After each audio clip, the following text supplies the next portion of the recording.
Hello बच्चों, आज हम करने वाले हैं वेक्टर्स। वेक्टर्स में बहुत से बच्चों को प्रॉब्लम होती है, उनका यही डाउट रहता है, यही समझ नहीं आता कि वेक्टर है क्या, वेक्टर को सॉल्व कैसे किया जाता है। तो चलिए इसको थोड़ा सा इजी करते हैं।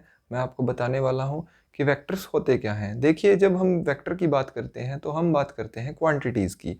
हमारे पास कोई भी क्वांटिटी होती है, हम बात करने वाले हैं क्वांटिटीज़ की।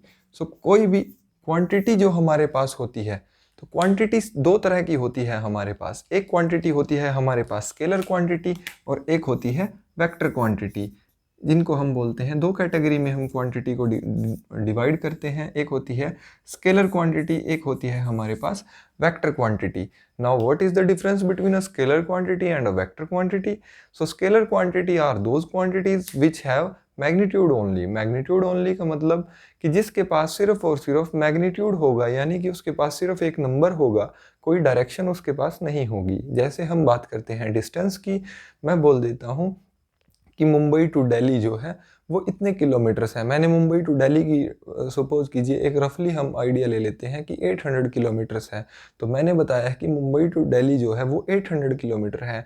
नाउ हेयर 800 किलोमीटर हमारे पास क्या है? सो यहाँ पर 800 किलोमीटर जो है, ये आप बोलोगे कि सर ये तो है डिस्टेंस। सो मैं भी कहूँगा कि हाँ, ये डिस्टेंस है। अब ये डिस्टेंस है, लेकिन ये 800 किलोमीटर जो है, ये है इसका मैग्नीट्यूड। हमें सिर्फ इतना पता है कि ये 800 किलोमीटर की दूरी पर है, 800 किलोमीटर इनकी डिस्टेंस है, लेकिन हमें डायरेक्शन की जानकारी नहीं है।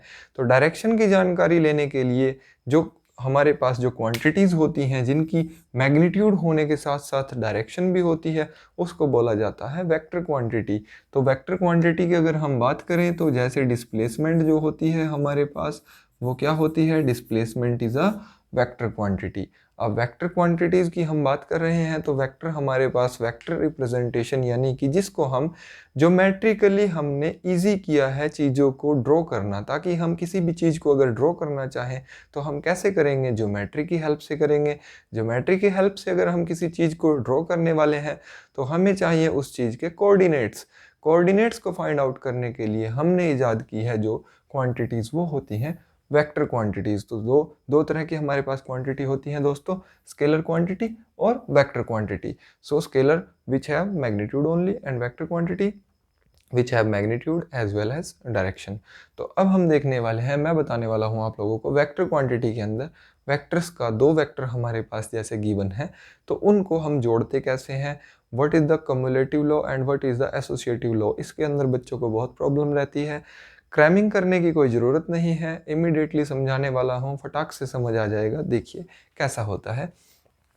हम देखते हैं वेक्टर क्वांटिटी के अंदर दो वेक्टर्स हम लेते हैं। यहाँ पर हमने लिए हैं दो वेक्टर्स। एक वेक्टर हमारे पास, जैसे हम वेक्टर्स को ड्रॉ करते हैं तो ये हमारे पास हो जाता है वेक्टर ए। अब वहीं हम कोई दूसरा वेक्टर ले लेते हैं, ये हमारे पास हो जाता है वेक्टर बी। वेक्टर कैसे चलते हैं? वेक्टर ऐसे चलते हैं, head to tail, head to tail. ठीक है, जैसे head to tail, head to tail, एक का हेड दूसरे का टेल, एक का हेड दूसरे का टेल। अब अगर मुझे इन दो वेक्टर्स का सम करना है, ये मेरे पास कोई वेक्टर ए है, ये मेरे पास कोई वेक्टर बी है, अगर मुझे इनका सम करना है तो मैं कैसे करूँगा? मेरे पास सम जो आ जाएगा वो ये आ जाएगा, और इसको मैं बोलूँगा कि vector A plus vector B. तो आप बोलोगे कि हाँ जी, ये हो गया हमारे पास सम हो गया। वेक्टर ए और वेक्टर बी का हमारे पास सम आ गया। वो कितना आ गया? Vector A plus vector B. अगर आप इसको लिखोगे तो आप इसको ऐसे रिप्रेजेंट करोगे, vector A plus vector B is equal to, आपके पास कितनी वैल्यू आ जाती है? अगर आप वेक्टर ए और वेक्टर बी को जब आप जोड़ रहे हो तो आपके पास वैल्यू आ रही है vector A plus vector B. वो आपने मेंशन कर दी। अब वहीं आप कोई दूसरा, यहाँ पर अगर मैं बात कर लूँ दूसरी, इसको मैं थोड़ा ऊपर लिख लेता हूँ, यहाँ पर इसको मैं यहाँ पर लिख देता हूँ vector A plus vector B. अगर मैं यहाँ पर कहूँ कि ये मेरे पास था वेक्टर बी और ये मेरे पास था वेक्टर ए, ये मेरे पास वेक्टर बी और ये गया मेरे पास वेक्टर ए। अब इनका जो समीशन वेक्टर है, रिजल्टेंट वेक्टर हुआ, वो यहाँ पर हो गया यही वेक्टर। तो इस वेक्टर का अब अगर मैं सम देखता हूँ तो इसका सम कितना आता है? तो इसका सम आएगा vector B plus vector A, क्योंकि बी प्लस ए, यहाँ पर था ए प्लस बी। तो आप बोलोगे कि ये जो वैल्यू है, ये जो मेरे पास है, ये इसका जो आपने सम निकाला है वो है a प्लस बी, और आपने इसी को बोला है b प्लस a। अब है तो एक ही चीज, यही लाइन तो है, इसी के बारे में तो बात हो रही है, एक ही लाइन है। तो यहां पर हमने प्रूव किया है, ये जो थ्योरम हमें बोलती है वो बोलती है कि vector a plus vector b is equal to vector b plus vector a। तो इसको क्या बोला जाएगा? इसको बोला जाता है कम्यूटेटिव लॉ। इसको बोलते हैं कम्यूटेटिव लॉ।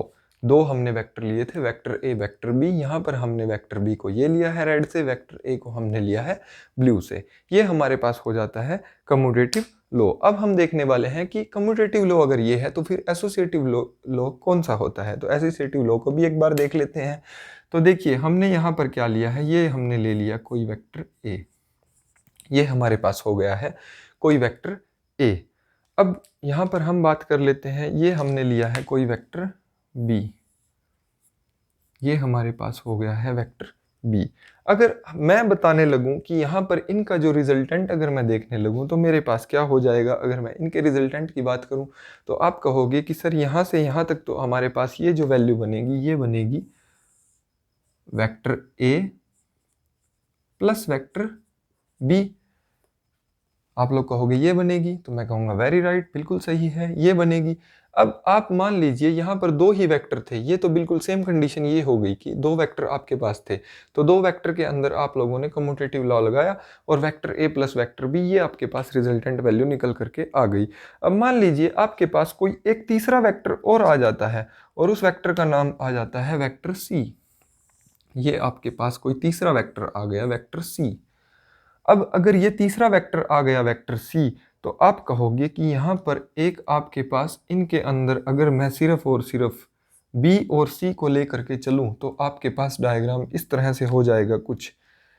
ये हो गया आपके पास वेक्टर बी और ये हो गया आपके पास वेक्टर सी, और ये बन गया इनका कम्यूटेटिव लॉ से समीशन। तो आप बोलोगे कि सर इसकी वैल्यू हो जाती है vector B plus vector C. तो यानी कि ये जो हमने लाइन ड्रॉ की है इसकी वैल्यू कितनी हो गई है, इसकी वैल्यू अगर मैं लिखने लगूं तो मैं लिखूंगा vector B plus vector C. अब अगर इसकी वैल्यू ये हो गई है तो अब अगर मैं यहां से ये जो वेक्टर मेरा है वेक्टर a प्लस बी, यहाँ पर मेरी ट्राइंगल इस तरह से बन रही है, ये मेरा वेक्टर है vector a plus vector b, और उसके साथ में मेरा ये वेक्टर है वेक्टर c। अब इस वेक्टर c का अगर आप देखोगे तो यहाँ पर आप लगाओगे कम्यूटेटिव लॉ, तो क्या होगा, ये बनेगा आपके पास vector a plus vector b और प्लस वेक्टर c। तो आप कहोगे कि यहाँ पर ये जो लाइन मेरे पास ड्रॉ हो रही है इसकी वैल्यू मेरे पास आ रही है vector A plus vector B और प्लस वेक्टर सी। देखिए डायग्राम क्या बना है, vector A plus vector B plus vector C. आपके पास जो वैल्यू आ जाएगी वो कितनी आ जाएगी, ये। अब मुझे क्या चीज़ साबित करनी है, मुझे जो साबित करना है, मुझे ये चीज़ साबित करनी है, एसोसिएटिव लॉ ये बोलता है कि vector A plus vector B plus vector C को अगर मैं देखता हूं तो ये इक्विवेलेंट किसके होता है, ये इक्विवेलेंट होता है vector A plus vector B plus vector C. इसको बोलते हैं एसोसिएटिव लॉ। तीन वेक्टर के अंदर जो आपके पास लगता है वो लगता है एसोसिएटिव लॉ। तो आपने देखा कि हमारे पास ये जो कंडीशन है, जब हमने पहली कंडीशन जब हमने ये देखी, देखिए इस कंडीशन को हमने साबित कर दिया है। वो क्या कर दिया है कि हमने यहाँ पर लिया है vector A plus vector B और प्लस वेक्टर सी। ये हमारे पास आया है दो वेक्टर का, वेक्टर ए प्लस बी और वेक्टर सी का, ये वैल्यू हमारे पास आई है।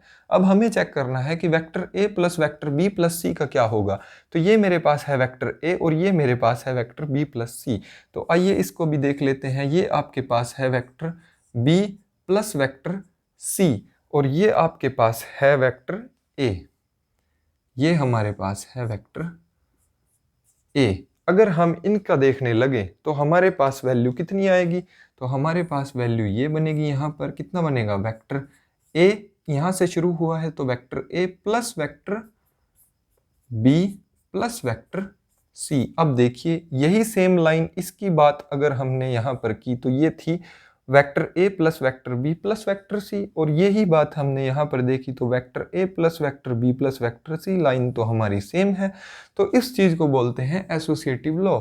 ये होता है एसोसिएटिव लॉ, जो होता है ये चलता है 3 वेक्टर के अंदर और कम्यूटेटिव लॉ चलता है 2 के अंदर। तो उम्मीद है डायग्राम से आपको समझ आया होगा कि कैसे वेक्टर को सॉल्व करते हैं। अगर समझ आया है तो वीडियो को लाइक ज़रूर कीजिए। Thank you.